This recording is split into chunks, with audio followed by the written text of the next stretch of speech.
आज हम डिस्कस करेंगे नेल्सन सेल के जरिए क्लोरीन गैस की तैयारी, प्रिपरेशन ऑफ क्लोरीन, यानी नेल्सन सेल के जरिए। इससे पहले हमने किस में की थी? क्लोरीन गैस की तैयारी लैब में की थी। तो ये लैब प्रिपरेशन नहीं है, ये इंडस्ट्रियल प्रिपरेशन या कमर्शियल प्रिपरेशन कह सकते हैं इसको। तो ये आपके सामने नेल्सन सेल है। तो नेल्सन सेल को क्या कहते हैं? यू शेप्ड सेल भी कहते हैं। इसमें क्या होता है? स्टील का इसकी विसर्ज होती है, उसमें ये होता है। इसमें इलेक्ट्रोड होते हैं, एनोड होता है, कैथोड होता है। और इसमें एनोड जो होता है ग्रेफाइट का होता है, और कैथोड क्या होता है? स्टील विसेल के पास कैथोड होता है इसका।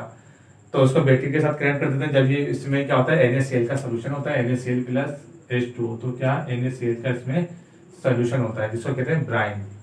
तो इसमें एविस्टोस होता है जो सेपरेटर के तौर पे यूज होता है। ये आप इसको देख लें। तो अब जरा देखिए इसी नेल्सन सेल के बारे में कुछ डिस्कस कर लेते हैं पहले। तो देखिए नेल्सन सेल जो होता है इलेक्ट्रोलाइटिक सेल है।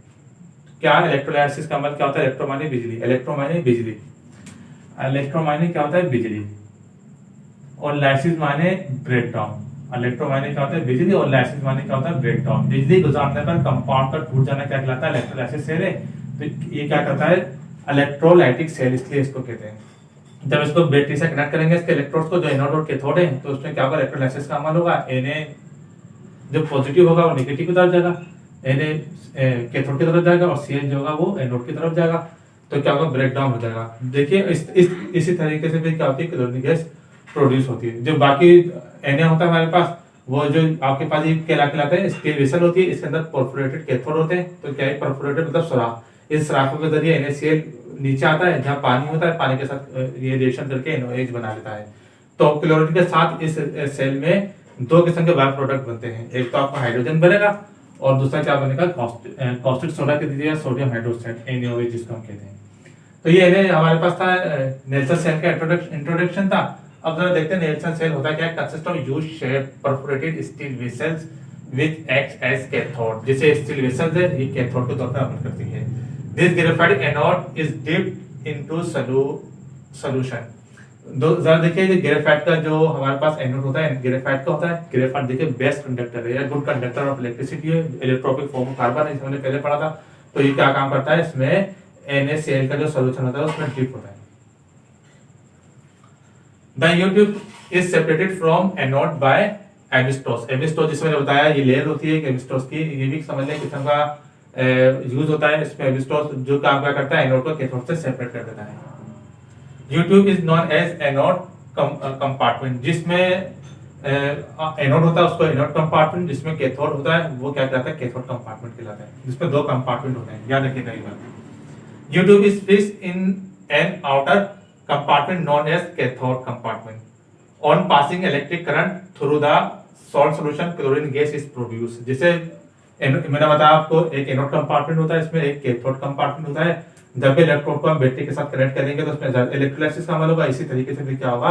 क्लोरीन से हमारे पास क्लोरीन गैस हासिल हो जाएगी। क्लोरीन ये ग्रीन कलर की होती है, समझ इस तरह की ग्रीन कलर की होती है। तो क्लोरोस मतलब ग्रीन है, जैसे हमने पहले डिस्कस किया हेलोजन में। तो इस तरह आपके पास जो है क्लोरीन गैस हासिल हो जाती है। इसके अलावा इसमें दो बाय प्रोडक्ट बनते हैं, जैसे मैंने बताया सोडियम हाइड्रोक्साइड होता है, और एक हमारे पास क्या होता है? हाइड्रोजन होता है। तो ये आपके पास नेल्सन सेल की डायग्राम है। तो अब जरा देखिए इसमें कुछ रिएक्शन होते हैं। तो एक होता है आयोनाइजेशन का रिएक्शन। देखिए NaCl, जब भी NaCl को पानी में हल करते हैं तो इलेक्ट्रिसिटी पास करते हैं, Na अलग होता है, क्लोरीन अलग हो जाता है हमारे पास। अब जरा देखिए क्लोराइड फॉर्म में ये सोडियम आयन बन जाएगा, समझ लें क्लोराइड आयन बन जाएगा। अब रिएक्शन एट एनोड देखें। एनोड मतलब ऑक्सीडेशन। एनोड पे क्या होती है? ऑक्सीडेशन होती है। ऑक्सीडेशन पे हमने पहले बात कर ली। ऑक्सीडेशन क्या होते हैं? ऑक्सीजन का जमा होना और लॉस ऑफ इलेक्ट्रॉन, इलेक्ट्रॉन का निकलना, खारिज होना।